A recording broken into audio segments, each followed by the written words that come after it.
পক্ষে এর মধ্যে চতুর্থ দলের পক্ষে নাম্বার 6 সেখানে তিনি দেখা যাক পক্ষে জার্সি নম্বর 2 লিপু লালমোহনের সেরা খেলোয়াড়। এই দুই খেলা হচ্ছে সেরা খেলোয়াড় হচ্ছে লিপু। মুরব্বী গাড়ি বস পাকিয়ে গিয়েছে কিন্তু খেলার কিন্তু গতি রয়েছে তার সময়ের সঙ্গে সঙ্গে কিন্তু সেটা দেখতে পাবেন। এমতো দলের পক্ষে দেখে চলে করছেন এবং চাপের পাখির মতো কিন্তু চেয়ে আছে। দর্শকের আওয়াজ কিন্তু দিতে হবে। দর্শকদের আওয়াজ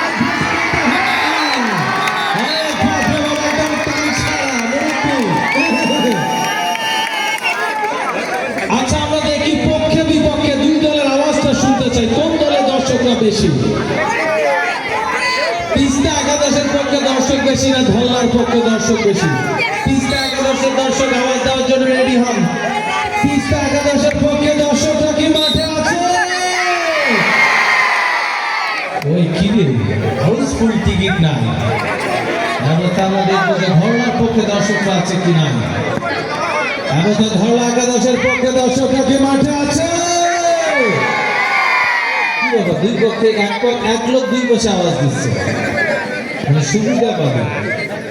আমাদের দলের পক্ষে আবার জার্সি নাম্বার 3 ঠান্ডা মাথায় রেড করেন ধরলা একাদশী অবস্থায় তার চরুটাকে তিস্তা। আচ্ছা দর্শক, আপনাদের আওয়াজটা আবার শুনতে চাই। তিস্তা না ধরলা? এবার ধল্লার পক্ষে আগে শুনবো। ধল্লার পক্ষে দর্শকরা কি মাঠে আছে? আচ্ছা, এবার দেখবো যেই পার্টিটা চিল্লাইলো তারা আবার তিস্তার পক্ষে চিল্লাই না। তিস্তার পক্ষে দর্শকরা কি মাঠে আছে?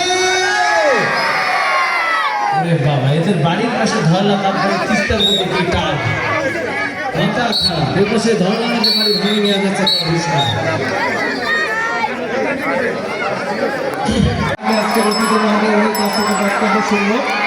ততক্ষণ পর্যন্ত আপনাদের অপেক্ষা করার জন্য বিশেষভাবে অনুরোধ জানাচ্ছি।